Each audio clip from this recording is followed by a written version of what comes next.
Good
morning. Morning. How are you? Okay. You? Not too bad. Just watching the weather. I'm a little concerned. Yeah, and of course, we hadn't had rain in a week, so it rains a couple of days beforehand, so the ground should be saturated before a major storm comes in. Yeah, I hope, you just don't know, it looks like Marco is probably going to hit east of here, but Laura could hit Houston. They don't know. It shifts back and forth. Yep. So, are you staying put? Yeah. The reality of it is I've been locked at home anyway. Right. I went out and did a major shopping on Friday. I'll probably go get a few more items today just in case. Yeah, me too. I got lots of ice. I bought two 50-quart ice chests the other day at Academy, and I bought a bunch of ice. I don't even have any more room in the freezer for any more ice. And I wish I had a battery operated fan, but you can't get it now. Yeah. Well, the winds are not supposed to be that strong with this one. They don't know. They don't know because once it hits the Gulf, they don't know how much it'll intensify or not.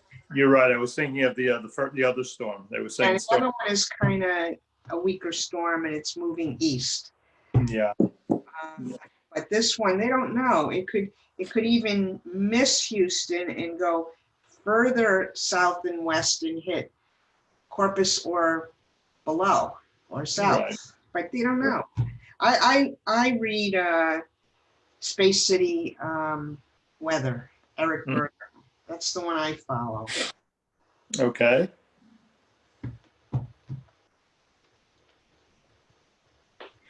That's like your Fox News. He's good. He used to work for the Chronicle. He's got a blog. He's been out there for years now on his own. He's very good. The local network news stations they're hype. They like to hype everything. Yes, they do. Well, they've got to get you to sign back in. Yeah, and they have advertisers. So Eric doesn't have advertisers. He's on his own. Okay.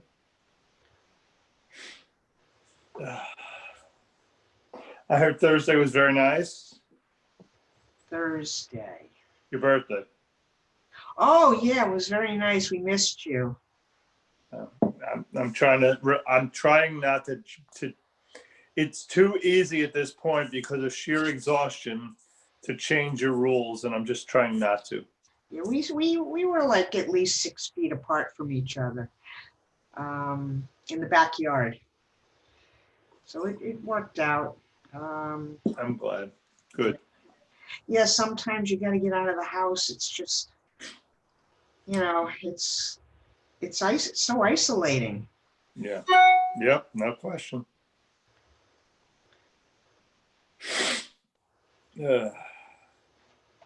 Reading anything good?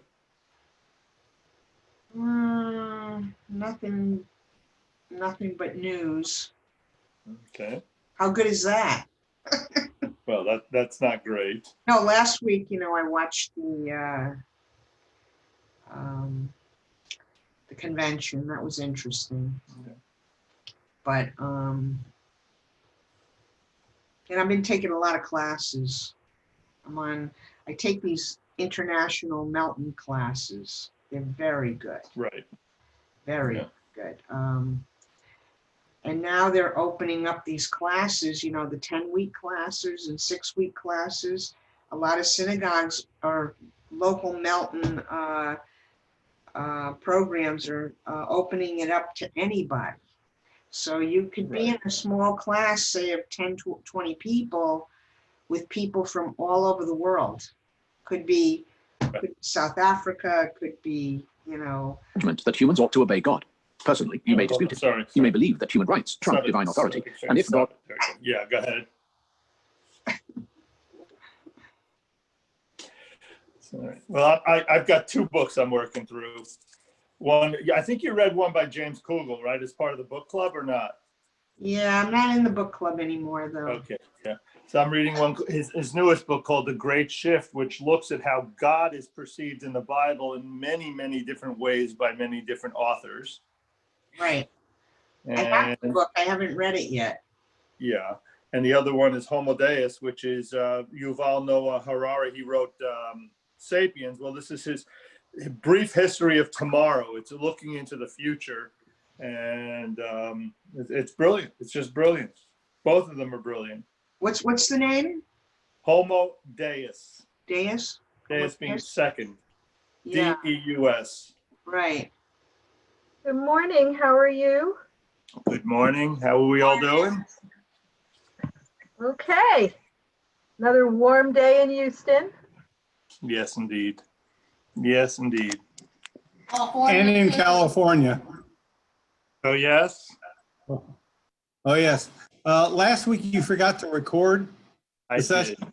I did. It's being recorded today, but Okay. but I'm doing the same session from last Sunday, this Tuesday at noon and this Tuesday at 7. Okay. Well, we were there last week, so I'm not worried about that one. But I realized you didn't record. I didn't. Right. But this way, anybody who missed, I'm doing each of the sessions 3 times. Oh, okay. Right, this way, people who can't do Sunday mornings, I didn't do it for the other class, but for the high holidays, for a few weeks, I can do it. So yesterday, I thought the service went off pretty well. I didn't hear a lot of feedback. I mean, a lot of noise. Yeah, people stayed muted most of the time, which was good.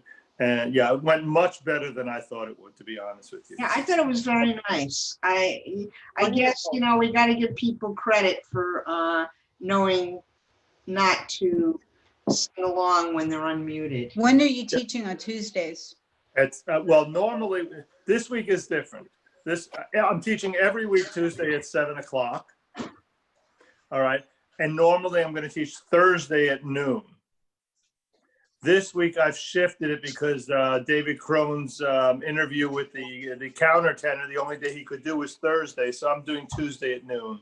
So I'm doing Tuesday at noon and then 7 o'clock on Unatana Tokef. Next Sunday, there's no class. And then the following Tuesday and Thursday, I'll do Kol Nidre again. And then we're all caught up and I'll go forward with the same lecture 3 times. It's kind of perfect for Kol Nidre, actually, to do that 3 times. So That's There you go. Good call. hi, Marcia. How are you? Hi, Rhoda. How are you? It was you. Your duet was beautiful yesterday. It really Well, was. I will tell you what the inspiration was. Is we went to B'nai Jeshurun the week before, and they have 3 people doing. I mean, professionals, cantor and 2 rabbis, but it makes a huge difference when the prayer leader has some support. Yeah. And harmony, which they do everything with, makes a lot of difference. So that was the inspiration to do that one. It's that one really song. helpful for the rest of us too, because when you're doing the responses, when you're both in the same room, because then they make sense. It's really nice. Yeah, Mark, I know you need to start. We have a unique situation here. Not everybody has two people that can do this, that are living together. So we've got some other things in mind, if it's okay. And I think it's neat for us to do it. So I look forward to the sacrifice of the ram. But you Also, can't have Isaac. You have the unique situation that there's two people who can sing in the same house too. So that's Well, to That's right. support, you don't need to have the best voice. Just anybody going Your the voice. amens and singing with. Right. You know, there are other families that could do the same thing. well, All right. And with such enthusiasm, I really, really love it. thank you for doing that. It was Thank you. wonderful. Thank you. All right, Our ladies and pleasure. gentlemen, we're going to get started. All right, I'm hoping this is going to work. I'm not technically amazing in any way. I'm definitely represent my generation. So this, you should be hearing Canto Zavel Kvarten doing Kol Nidre in just a second here. Oh, God. Can you hear it? Can you hear music? Yeah. Okay.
Okay, I'll stop it there. You have a sense of the melody, you have a sense of what's going on. What emotions are evoked when you hear this traditional prayer? And let me see if I can, I'm going to try and do this right. And let's see. You can unmute as you need to, please. Anybody?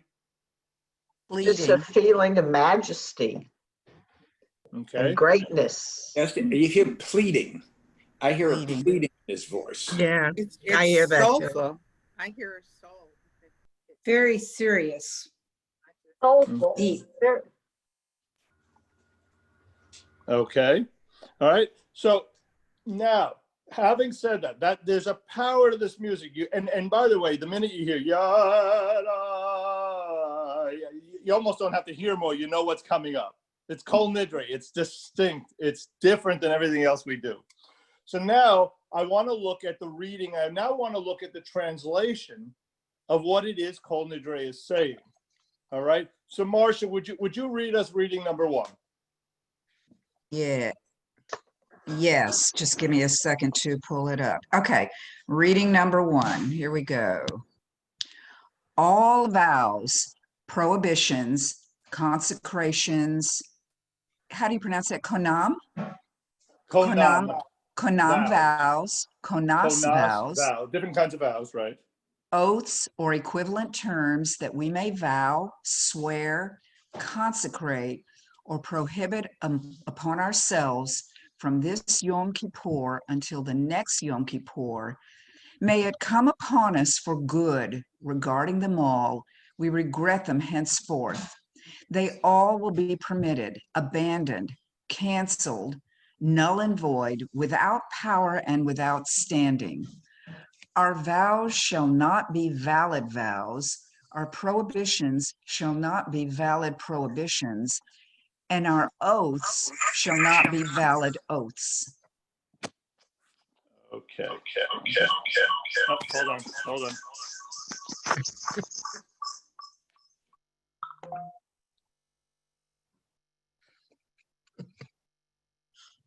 Around with two different devices, so I could get the music in. I apologize. All right, now I've got it. I think that's better.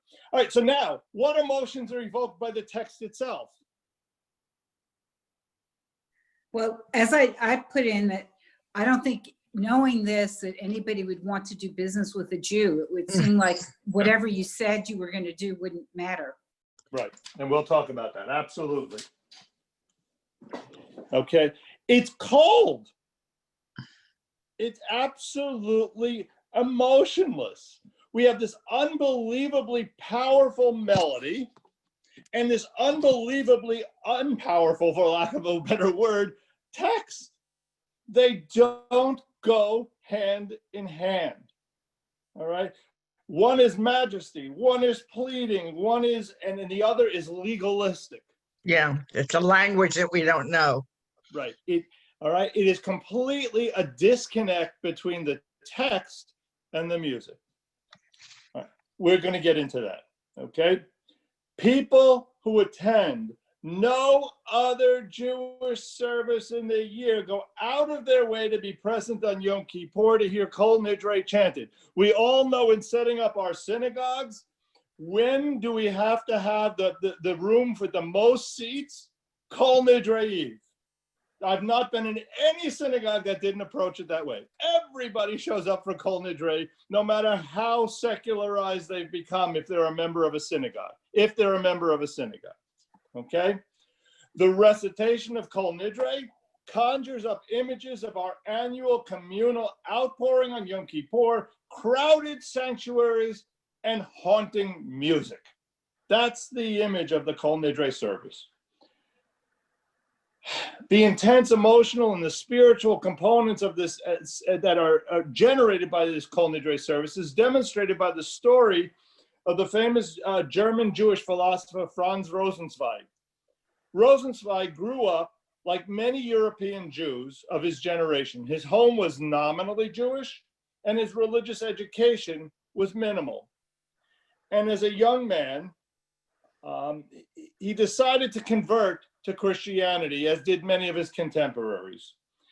He further decided that in his conversion to Christian, he must become a Christian not as a pagan, but as a Jew, not rejecting his Jewish origins, but by reenacting what he saw as the culmination of Judaism in Christianity. So in 1913, on Yom Kippur, he attended Kol Nidre services at a small Orthodox synagogue in Berlin. Something dramatic happened during that service. He never discusses it, but clearly he's transformed by whatever it is that happened. Because not long after Yom Kippur, he then writes to a friend, he writes the following: after prolonged and I believe thorough self-evaluation, I have reversed my decision. It no longer seems necessary to me, and therefore being who I am, no longer possible.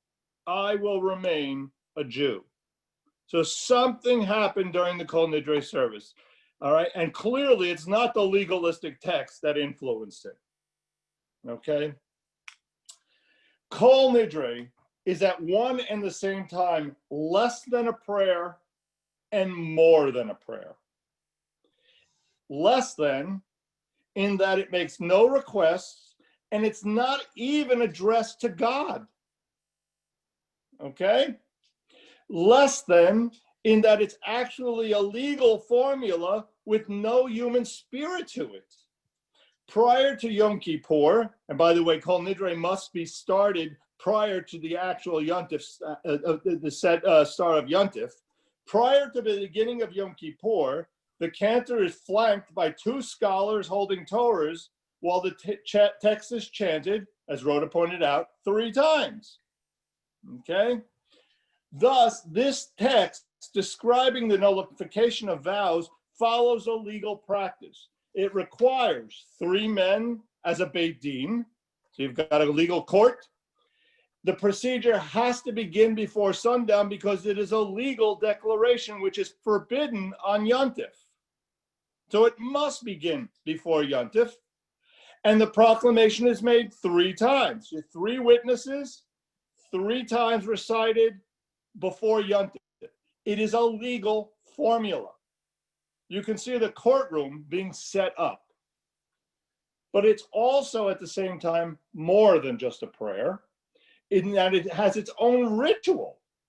There's a whole ritual performance that's going on. What other time in the year, what other time in the year is maybe Simchat Torah?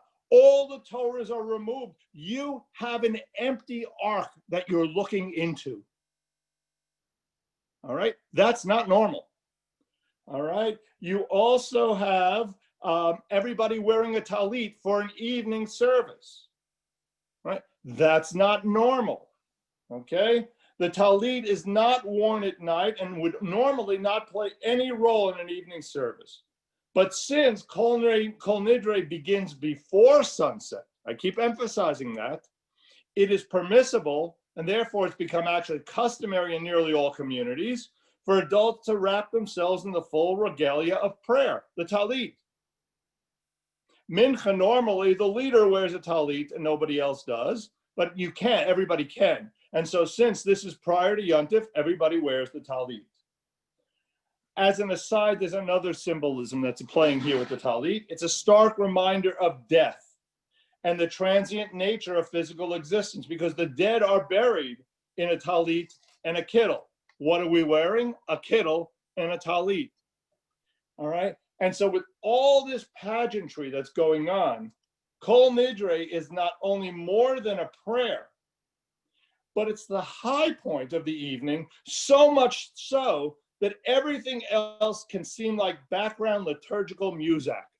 In a sense, once Kol Nidre is over, there's an emotional drop-off.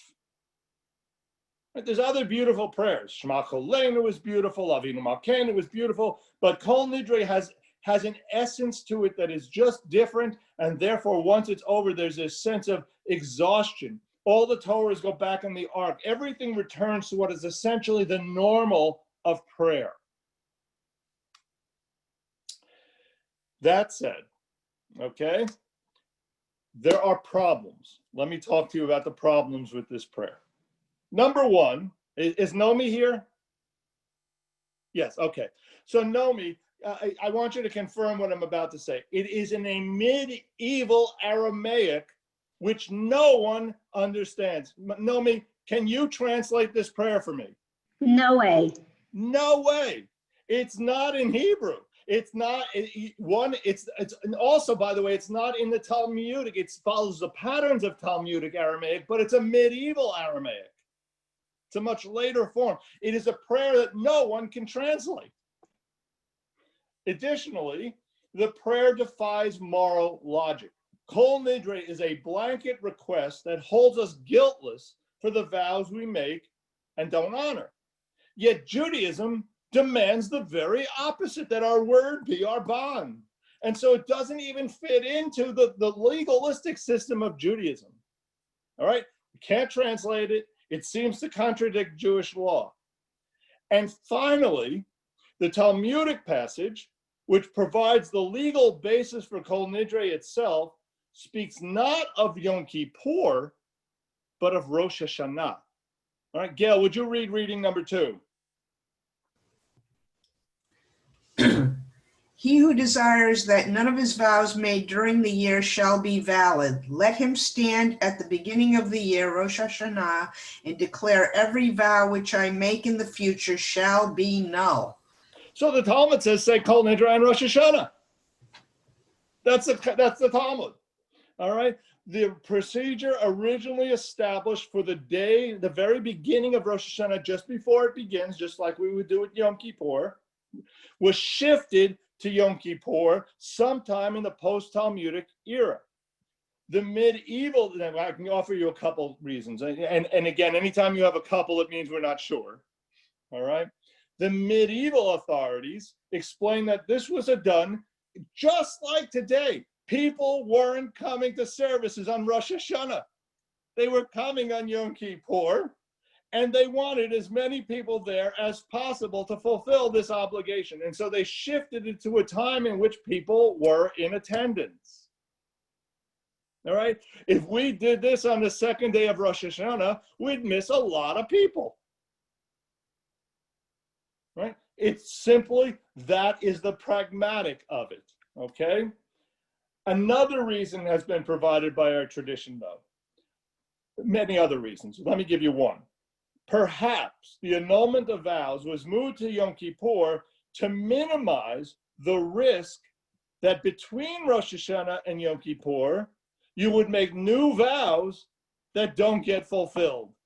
And therefore, you don't get to get rid of them before the gates close. Okay? So this is like, put it to the end, just say, let's make sure we cover everything that might have come out of your mouth before Yom Kippur ends. All right, so there's at least a couple of issues here. So, vows, vows, vows. You have this beginning of the text. If you look at the Hebrew here, I highlighted in yellow, you have Nidre, Ve'esare, V'charame, V'koname, V'chinuye, V'kinuse, Ushvuot. Those are all synonyms for vows. They're oaths. They're what I translated konam vows, konas vows, all right? There's all these various different looks for the word. It's hard for us to appreciate how seriously people took oaths in the days before the universe was a moral understanding as opposed to a scientific world as we understand it. We assume a universe run by mathematical principles in which you can't bargain with the universe. Bad things sometimes happen to good people because that's the way the world works. Plain and simply, no guru, no shaman, sage, no sorcerer can compel the universe to be other than what it is. Okay? Our ancestors, however, understood the world through a moral lens, not through one of science. They lived in fear of forces beyond themselves who would punish moral failings. They would redirect nature, that nature would be redirected to cause them harm because of their moral misses. It's not that they were unscientific and didn't understand cause and effect. It's simply that they had the list of causes wrong. They understood cause and effect. They had a different list of cause. All right? No less than we, they implied what knowledge they had to ward off disasters. We wear seatbelts. We wash our hands. We wear sunscreen. We eliminate specific harmful foods. Today in our world, we wear masks and we maintain social distancing. We understand cause and effect through a scientific lens. But for them, that knowledge included sacrifices and later prayer. Those were their behaviors that they judged would change the natural course of things. They could prevent the bad thing. They could prevent COVID through prayer. Sound familiar in parts of America today? All right, that was the logic. In such a world, one's vows had incredible importance. You know, as I pointed out, all these different translations, it's like the Eskimos have different words for snow that we would not recognize. When it's so central to your world, different synonyms arise with different nuanced meanings. And what's clear is, despite repeated warnings issued to people by the rabbis to avoid vows that might activate supernatural punishment, you know, if you take a vow, you better commit it, you better follow through. The rabbis warned people not to do that because it'd be punishment. Nonetheless, those warnings were rarely heeded. And so actually it was so strong, people were making so many vows despite the warnings, that in the Bible, it found it necessary to protest against excessive vowing. And Sandy, if you would read reading number 3, this is from Deuteronomy. Okay. When you make a vow to the Lord your God, do not put off fulfilling it, For the Lord your God will require it of you, and you will have incurred guilt, whereas you incur no guilt if you refrain from vowing. Be not rash with your mouth, and let not your heart be hasty to utter a word before God. Better it is that you should not vow than you should vow and not pay. Allow not your mouth to bring your flesh to guilt, but fear God. Okay. Any question about what the Bible wants you to do? Shut up. Don't make a vow. That's its message. You better be really serious if you make a vow to God. Okay. And it's based on this kind of premise that, you know, when we go into court, what do? We swear, we vow to tell the truth. Because the punishment for breaking one's vow is greater than any other punishment. The punishment would go on into the afterlife for the breaking of vows. Now, Sarah pointed out before, Kol Nidre is problematic. It's had a lot of opposition throughout our history, the prayer itself.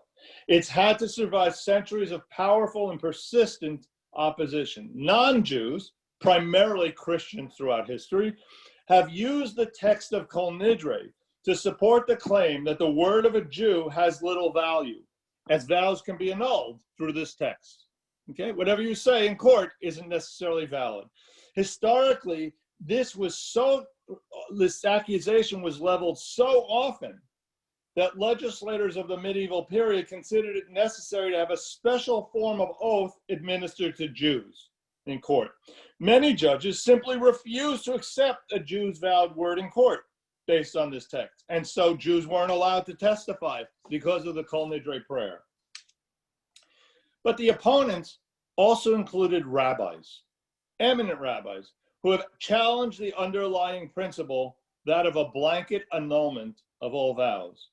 Yehuda Gaon, we're not talking about a nobody, we're talking about Yehuda Gaon, in the 8th century, went so far as to forbid any study of the Talmudic tractate on vows. He wanted vows not to be discussed and studied.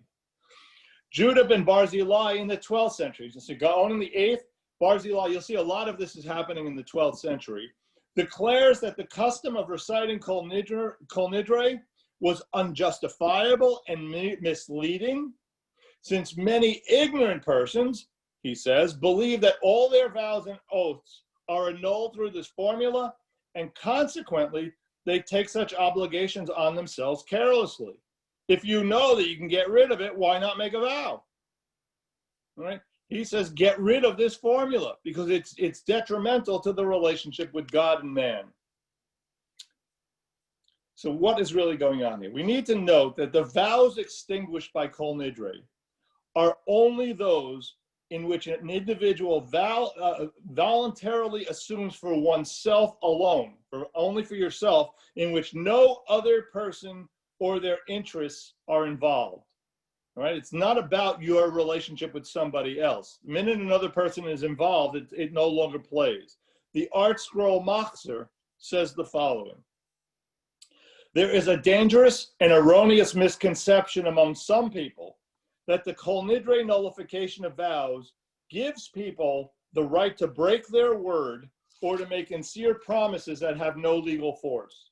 That is not the case, according to Art Scroll. The Kol Nidre declaration can invalidate only vows that one undertakes of his own volition, and only the erroneously broken vows are annulled, that nobody might commit the sin of unintentionally breaking a vow. So your intent, it's only when something simply by accident doesn't get fulfilled. Those are the words of Art Scroll, okay?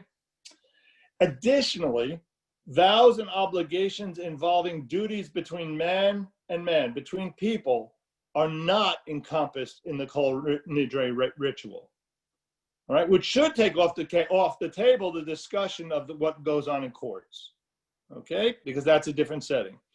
At the end of the day, according to Jewish tradition, the object of Kol Nidre in declaring oaths null and void is to give protection from divine punishment, as well as to bridge the gulf. Again, we're trying to connect with God, to bridge the gulf between ourselves and God by removing the obstacles that exist between us. As long as we're in this state in a relationship with God in which we've made a vow to God and not fulfilled it, there's a barrier.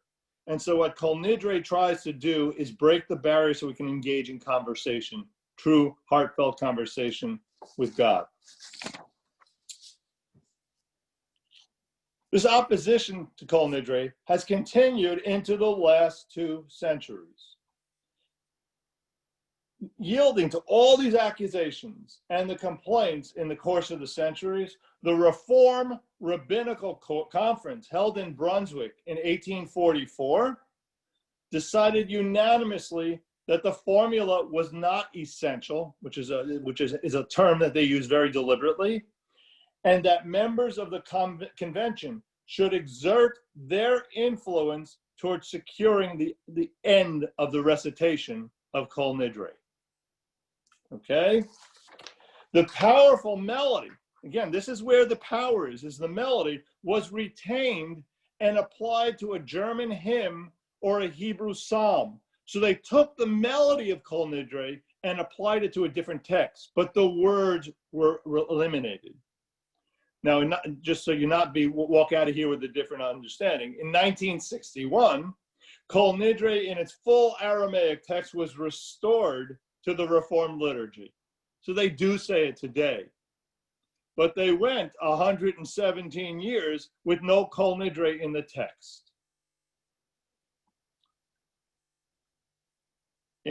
All right, so in the opinion of many Jewish writers, and you'll see this throughout, the principal factor that preserved the religious authority of Kol Nidre was not its words, it was its melody. Want to point out one more thing in the text. And again, if you look at the text of Kol Nidre, you'll see that I highlighted a text, part of it in red. All right, it says there, Mi Yom Kippurim Zeh, from this Yom Kippur ad Yom Kippurim haba, until the Yom Kippur that follows, next year's. All right, in parentheses, you'll see Mi Yom Kippurim from the Yom Kippur She'avar, from last year's Yom Kippur ad Yom Kippurim Zeh, until this Yom Kippur. So in one case, what's in our Machzor and most Ashkenazic Machzors eliminates our vows from today, from this Yom Kippur to the following one. In the other text, in the older text, in the Sephardic text, you have from last year to this year. So what's going on here? All right, we obviously take vows very seriously, and it's in its earliest form. All right, it spoke of the Sephardic, what's in parentheses, She'avar, the Yom Kippur that existed last year till this one, our past events. May we be forgiven for our past oaths. Okay. But you've got here a change that happens. And it's not a newfangled idea. Where does this change occur? Rabbi Meir, Rashi's son-in-law, who is quoted all over the place, again, not an insignificant character, changes the text. He changes it to the text we have, in which we say, our vows from this Yom Kippur to next, may they be annulled if we goof up. All right.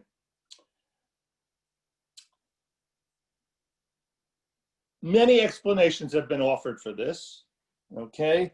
One in particular is the following. There was a concern that if you eliminate your vows for the past year, okay, and you start new vows for the coming year, what if you die and you don't get to say Kol Nidre again?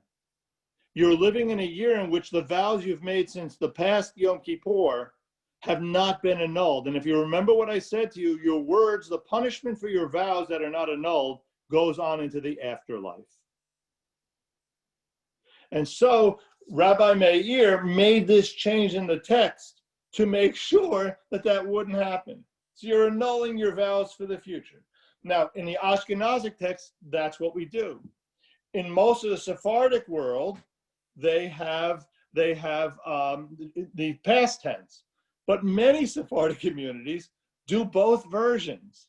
All right, they'll do the first 2 recitations with one form, with the old form, and the third recitation with the new form. So they cover last year and this year. I wanted you to be aware that that issue is at play. And it's Rabbi Meir in the 12th century again, the son-in-law of Rashi, who makes this determination. All right. The music. Talk a little bit about the music. Edelson, who's written probably one of the definitive texts on Jewish music in general, writes the following. He writes reading number 4. Rhoda, would you do us reading number 4? Unmute. Unmute. Yeah, we all do it. I did it yesterday. Yep. Sorry. While the text, a mere announcement of vows, is devoid of religious emotions, its musical setting is generally accepted as an expression of the deep religious feelings which move the Jewish heart on the eve of the Day of Atonement. So it's not all vows, all oaths, all etc. that move us. It's yada, yada, yada, yada. That's what moves us. That's what Edelson is saying. The text has no power. The music has all the power, which is not normal in Judaism. I mean, the reality of it is, I'm very, as much as I'm a cantor, I am fixated on the words, and the music has to reflect the words. Here, that's not the case. The recorded documentation of Jewish music in general, liturgical music, is very limited.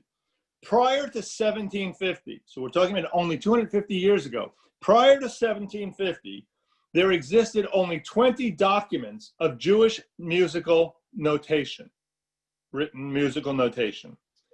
Nonetheless, the oldest melodies we do have in writing are from the high holidays. Okay, that's the first source of the musical notation we have. Some of the songs that we still sing today for the high holidays are what we have music from. For example, Aleinu, and I don't mean Aleinu l'Shabbat, that's Shabbos. Now I'm talking about Aleinu in its original form is in the Yom Kippur, is on the high holidays, and you might know Aleinu l'Shabbat Adon HaKol. That's the melody we know from the longest period of time. We know the high holiday evening Nusach. All right, plays throughout the whole evening of the service. All right, and Kol Nidre is a third. You have examples there of what is essentially the oldest known written Jewish liturgical music. It all comes from the high holidays. We have a term for this when we know something we almost don't have a sense of where it came from. We call them Sinai tunes, from Sinai. Now we say that tongue in cheek. We know Moses didn't come down the mountain singing them.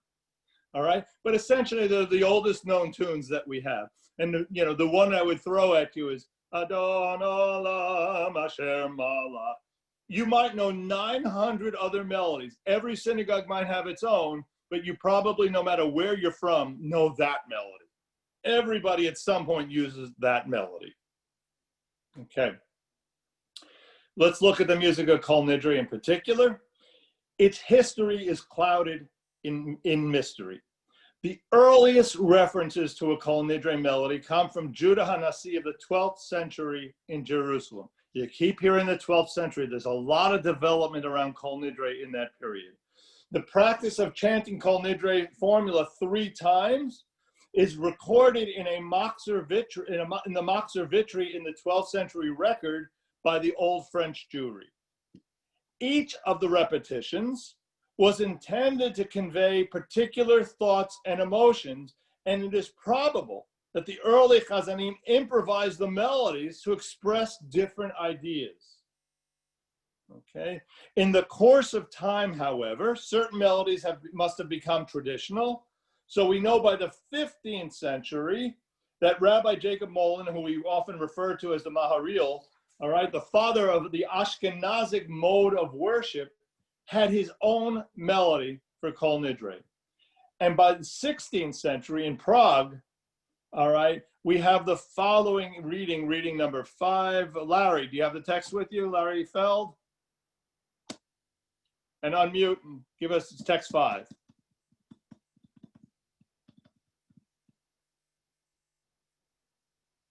You need to unmute. Sorry, too many windows. I'm trying to get to the right one. Go ahead. Most of the text of Kol Nidre, it is now printed in the Machzorim, makes no sense. It is quite unintelligible. The only thing it gives is the substance and meaning to the melody. Yeah, okay. Good boy.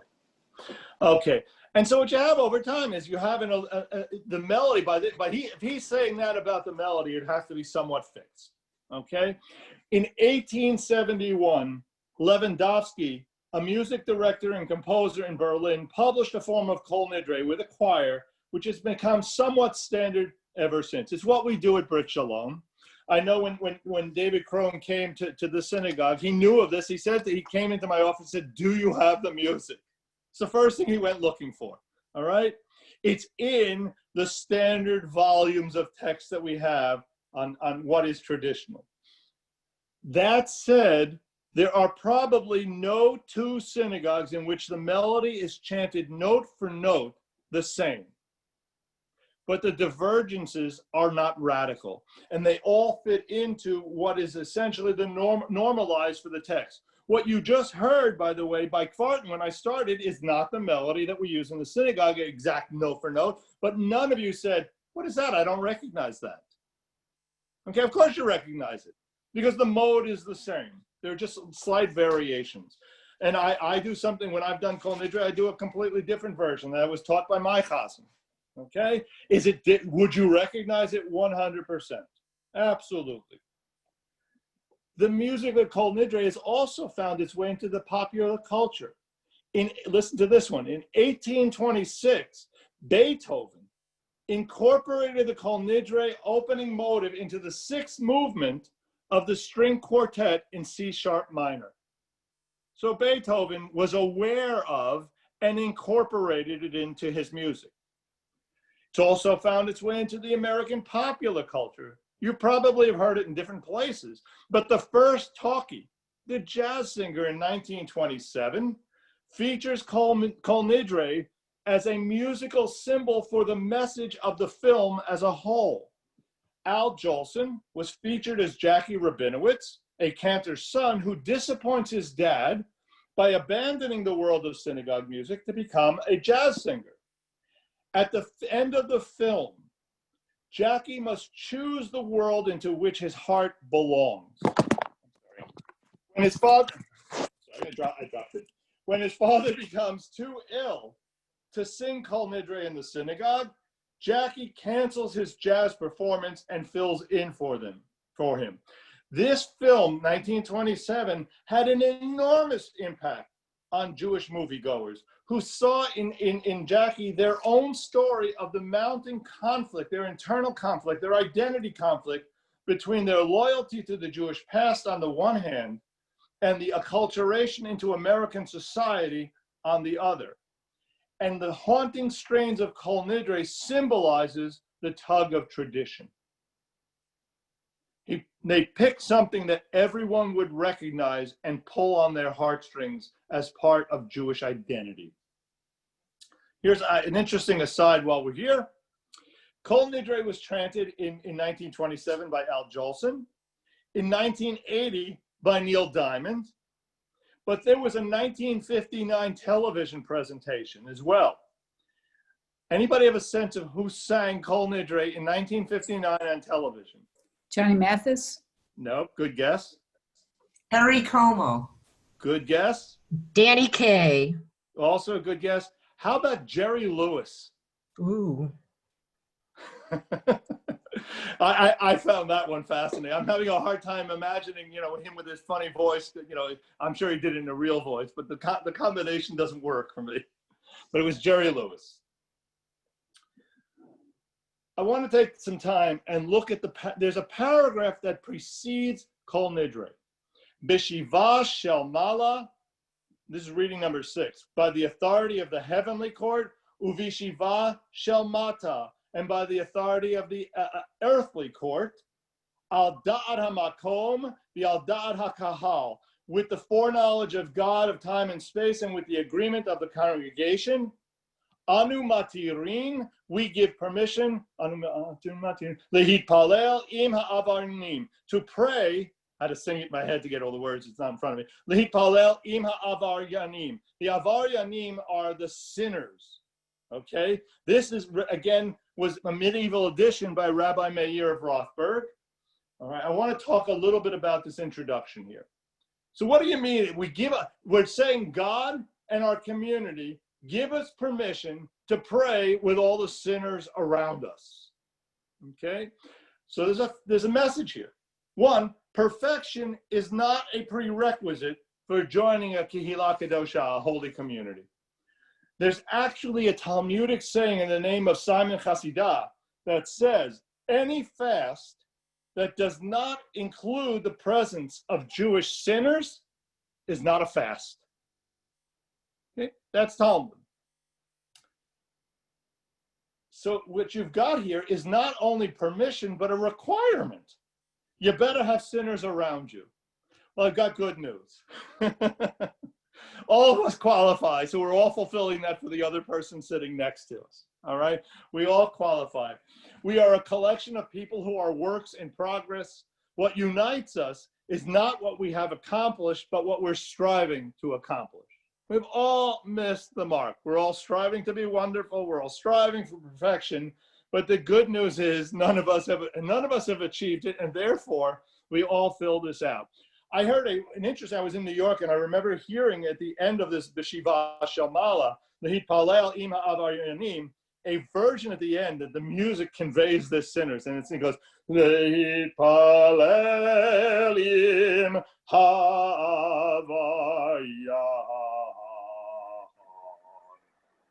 It goes so low. I mean, nobody does this because by the time you've warmed up your voice at the end of the day for Kol Nidre, your voice doesn't get down there. All right, all your lower notes go away when you've gotten to upper notes. All right, so he was conveying it through the music. Samar, Sinners, though, what's that? since those of us who live alone this year are not with other sinners, I guess Right. Zoom has to substitute for this. Well, if you've accepted Zoom has the ability to make a minion, you've already made that commitment. Okay? If you accept Zoom as a model for which you can have community, that you can say Kaddish, that you can say Kedusha, that you can say Baruch Hu, well, then you've already accepted the premise, so therefore it makes sense. I assume that was Joyce. Am I correct by voice? Yeah, okay. There's another possible translation of Avaryanim besides sinners. It can also mean Iberians, the Jews who lived in Spain and Portugal from Roman times until their expulsion in 1492.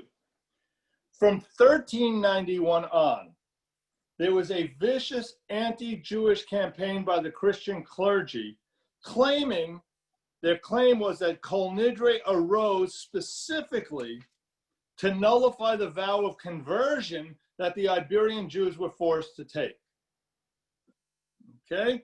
They forced Jews to convert and make a vow of conversion, and their claim was that as a result, Jews devised this technique of Kol Nidre, which would eliminate, and therefore they'd be allowed to return.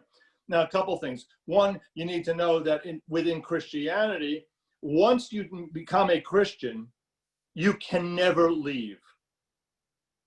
Okay? Once you've made that vow, at least certainly in the medieval times, you were considered a Christian, and any time you reverted, you became a heretic. So if you want to know more about this, commercial time, I'll be teaching a course on the history of anti-Semitism right after Simchat Torah. And that's one of the things I'll do. All right? So now I've paid off my commitments with a commercial, and we'll go on. We've already discussed that Kol Nidre came into being long before this period. We've been talking about the 1100s a lot, the 12th century. It's not 1391. It's not after. All right? It came in, and we know some of it even as early as the 8th century. All right? So the period of the Inquisition really has nothing to do with Kol Nidre. Although they may have used it that way, that's not its source. But the association with the Spanish converts has remained within our world. Persecution of Jews at the end of the 13th century certainly did cause many people to accept baptism.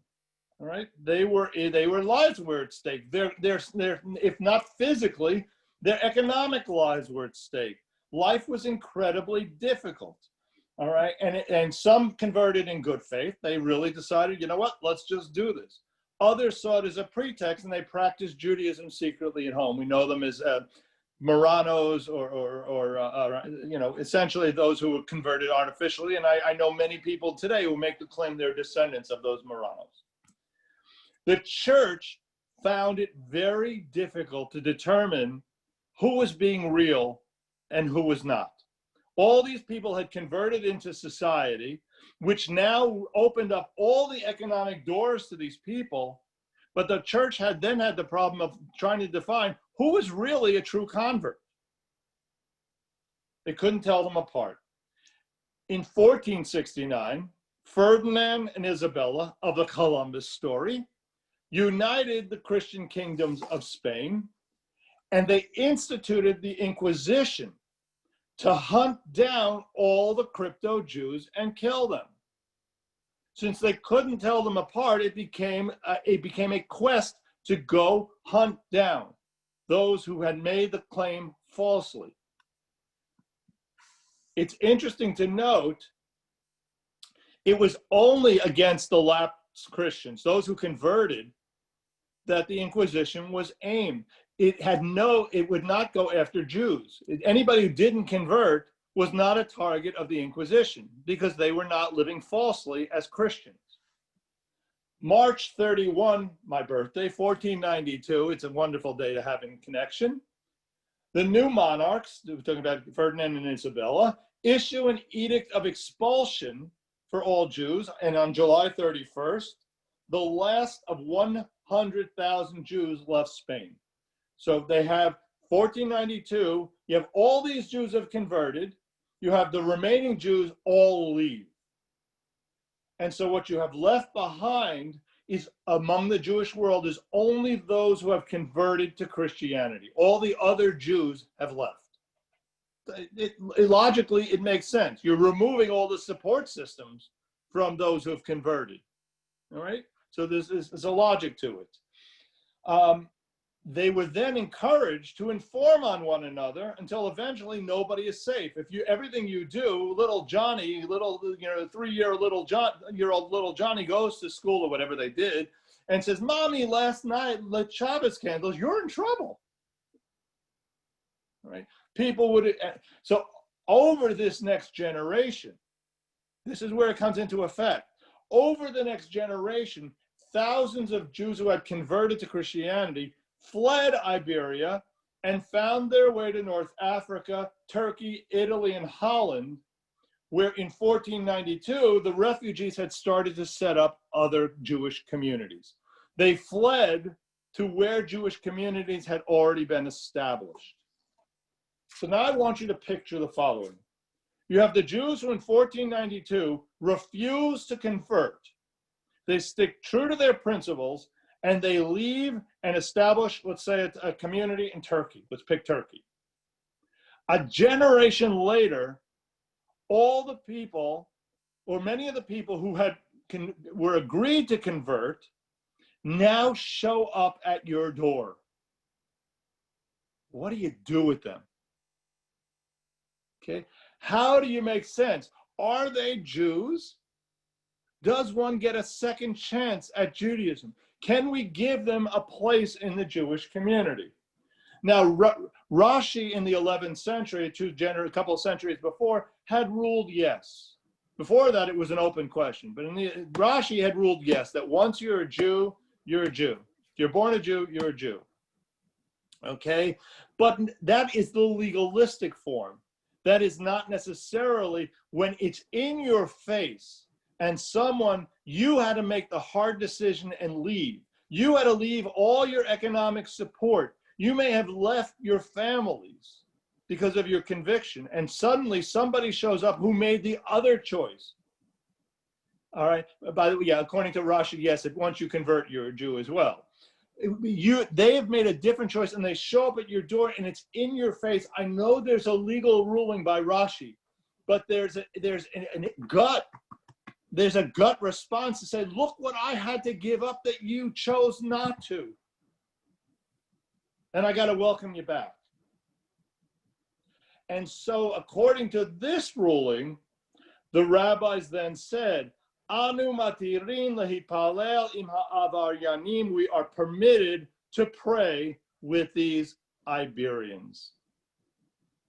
With im ha'avaryanim. The rabbis issued the ruling to say, yes, let them in. It went counter to everybody's gut instincts and the suffering that they went through. But the rabbis ruled, yes, you have to accept them. So at the end of the day, Yom Kippur, what are the lessons we can pull out of this? We're all Iberians. We're all hiding something. We all have secrets. We've all failed at something and betrayed some ideal. We found ourselves at a place far from where we plan to be in life. Tell me somebody who is exactly where you thought you would be when you were a teenager. Nobody is. We arrive at Kol Nidre seeking a second chance to come home, to join the community, to seek God's forgiveness and a new beginning. We are those Avaryanim, we are those Iberians who've missed and want the second choice. Somewhere in the deep recesses of our minds, we carry pictures of the expectations that we had for life. We remember what our goals were when we were 13 and 15 and 19, and we know we were not there. What happens when you deviate from that map and find yourself somewhere altogether foreign, outside of where we, our parents, and everybody else might have thought we would end up? And so with that, Gail Tolan, would you read reading number 7, and about halfway through, Sandy Remsen, would you pick up?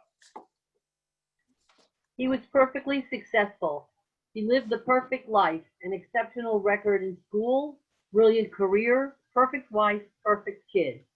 The whole package, except it never sat right with him. Maybe because he gained it so easily, he felt he hadn't really earned it. Or maybe it just didn't seem to add up to the greatness he'd dreamed of. The inner unrest grew strong, but there was no one in whom he could confide. His wife was busy with her career and her pursuits. His friends would not have believed him. And besides, men don't easily share these things, so he held it together. He was perfect, and he was perfectly miserable. Welcome to Iberia. Sandy? One night at a company party, someone offered him a hit of cocaine. Why not? He never did it in college, too busy earning perfection points. Maybe now it was time to live a little. Moments later, he felt remarkable. All the anxiety gone, he was once again at the center of the universe. When the same client visited him days later and offered another hit of the drug, he was eager. Soon after, he contacted the client and asked to buy some of the drug. Another larger purchase ensued, and another after that. Gradually, the cocaine displaced everything in his life, his work, his friends, his wife, and kids. Nothing mattered except the drug. When confronted, he reacted violently and irrationally, denied he had a problem. Piece by piece, he lost it all. The career, the family, respect, love, a perfect tragedy. To support his habit, he resorted to stealing, and then he got caught. In jail, he hit bottom and came to the truth. Slowly, he began to climb up and out and toward teshuvah. Slowly, he made his amends and began again, a true Iberian. Everyone is an Iberian. Everyone has moments when life drives us off our map. No one ever plans for a divorce, a disease, or to be a criminal. No one ever anticipated an undistinguished career or even an underachieving child. No one ever expects life to bring failure and disappointment. We all hide, we all escape, we deny what's true. My fellow Iberians, here's the message, okay? There is life after failure. There is treatment for disease. There is rehabilitation after disability. There are new career opportunities. There are healthy new relationships. There are ways to help our kids and ourselves. On Kol Nidre, we're whole again. We're home. We're forgiven. There's nothing to hide, and we're finally free. My suggestion to you as you hit Kol Nidre is to look at the paragraph that precedes Kol Nidre, B'Shiva Shel Mala, and focus on the words there and the fact that we are Ha'avar Yanim, the sinners, the Iberians, and then let go and just listen to the music, because the text of Kol Nidre will not get you there. the power is in the music. I'm open to questions. Yes, Marcia. Okay, so I just want to kind of clarify this issue of vows. So if we're reading the text, I'm thinking of the text itself and then how we are applying it to today's world. And so is there a little bit of conflation between vows strictly against God and then just being imperfect people who routinely break vows between each other all the time? And are there examples even in today's world that you could give us of vows against God? I mean, I can think of biblical, like the story of Jephthah, for instance. I mean, that's a classic. God, if you help me win this, I will sacrifice my daughter. I mean, what The could be first thing more? that comes out of a door, right? What could be more, more obvious than that? But my suspicion is that most of the vows that we break, if not almost all of them, are promises we make to others, and then we just don't get around to keeping them. So are we kind of morphing the meaning of Kol Nidre for our modern world? So I think that's what the one rabbi was talking about, the people not understanding what it is they're doing, and so they make vows sort of offhandedly. No, I think what Kol Nidre is addressing is, I think you've made the distinction very well. A modern day vow as being addressed by Kol Nidre might be something to the effect of, my parent is laying dying. God, if you'll heal them, I will A, B, C, D. I'll commit to. All right. Those are the kind, and in other words, in that setting, I've not involved another person in any way. I've not made a commitment to anyone else to do anything that will benefit anyone else. Those are the kind of vows that were probably very common in the ancient world, as they understood sort of a magical understanding of the world. And I think that's what's being addressed by Kol Nidre. The modern vows, I mean, we've heard I've never been in a synagogue where the rabbi failed to say something to the effect of, on Rosh Hashanah and Yom Kippur, we ask for forgiveness of the acts between God and us. For those failings against other people, we need to address them with the people. We need to go to them and say, and each year Rabbi Teller will stand in front of the beam and say, if I've wronged anybody, please forgive me. All right? That's very common, because those kinds of sins, those kinds of vows are not annulled by Kol Nidre.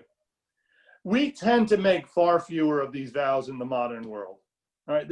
So in a sense, it's almost, except in certain kinds of real terrible moments, as I said, like your parent lies dying there, for most of the time, Kol Nidre doesn't serve that same role. Because it sounds like your take on the prelude to Kol Nidre is really focusing on our inadequacies and the big mistakes we have made. So it seems like there's a little bit of a shift. Yeah, there is a shift. And I think the prelude is, by the way, it's not just a prelude to Kol Nidre. I think it's there. It's a prayer. I think it's a prelude to the entire service. I mean, when we're standing there and going, Ashamnu bagadnu gazalnu, or al chet shechatanu, well, for the sin I've committed, all right, I think it's a prelude for that as well. It's I see personally as a prelude to the entire service, because otherwise, you're right. If it's a prelude to this formulaic legalistic document that doesn't really apply to most of our lives, then it's lost.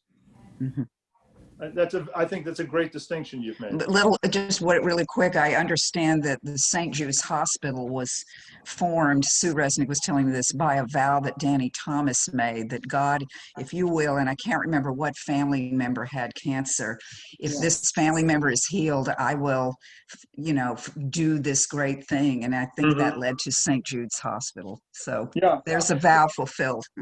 Yeah. And Jews are not the only ones who take these. This was in the ancient world. You made a vow, you fulfilled it, and I think we've kept that in our mindsets in most religious worlds, and I would bet even most secular worlds, because there's a legalistic nature to it as well.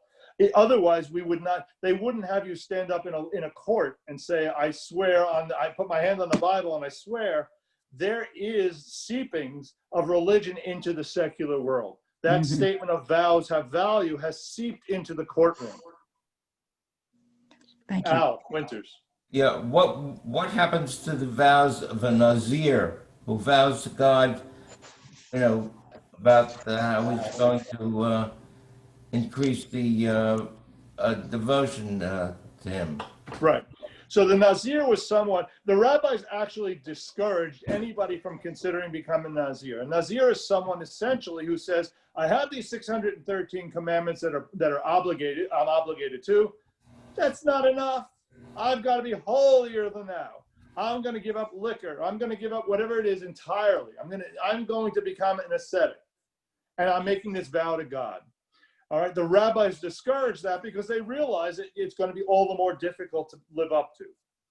What that plays out in terms of how does Kol Nidre work, I'm not sure I have an answer for that, because by the time Kol Nidre is written, I think the Nazarites were pretty much out of existence. I think there's a timing issue that it wouldn't play to. I won't swear to that, but it makes sense to me. We're talking 8th century Kol Nidre. And the Nazir was primarily biblical and possibly into temple times. Right. Okay. Okay. Anybody else? A comment about the Inquisition. I'm reading a fictional book called The Weight of Ink, and it's a very good book. And it talks about, yeah, excellent book. And the rabbi was tortured, and most of these people in Spain were tortured if they didn't convert. And he was blinded, and he landed up in England, and it goes about, you know, how he keeps up his writings, and he has a scribe. And I think we have to forgive some of these people because they were tortured if they didn't convert. Well, I think it goes, you're right. And I'm going to take it a step further. In a world, you have to realize that by the 1400s, Jews had been there 1,000 years in Spain. Many of them were assimilated far more so than we are today. With that in mind, somebody comes to you and says to you, you can convert. And by the way, if you convert, not only will you be able to keep all your economics, all your homes, all your this, all your that, you will now have free passage into the medical world. You'll have free passage into the economic world of the larger society. Your family will be able to live much more comfortably. Don't, and all that will be removed from you. Your children will be poverty stricken. Your family is going to suffer. It's not an easy decision. It seems like, retrospectively, well, of course they shouldn't convert. What do you think most of American Jewish society would do in that scenario if you don't even have torture? Now add torture to it, kal v'chomer, all the more so. All right, it's standing on the side. It is easy to judge those who converted. It is not so easy when it's very real. When you become accustomed to living a particular lifestyle, when all of us want better for our children, it's not so easy. So I can understand somebody who makes that choice. I'm not suggesting that's a good thing. Yeah, indeed. I want to see what that just said. Hold on 1 second. Yeah. Yes, okay. So it's not hard to understand what they did, those who converted. All right. By the way, some of them stayed. Many Jews were lost to Christianity in that time permanently. We're probably talking about 300,000 people who converted. It's significant. And by the way, just as an aside, the Inquisition itself continued on into South America and wasn't formally abolished in Spain until 1959. Yep. Today, Spain is in a different place. I have a friend of mine, a Jewish friend of mine, who's living there with his wife at this point for a couple of years. And Spain is reaching out to Jews and saying, we'd like you to become a citizen. They're sort of doing a mea culpa or an achet, however you want to label it, okay? They're sort of doing that and trying to welcome Jews back, but it isn't until 1959 that they formally, it doesn't mean the Inquisition was in action and happening, but they didn't formally abolish it until 1959. It certainly continued into the late 1800s.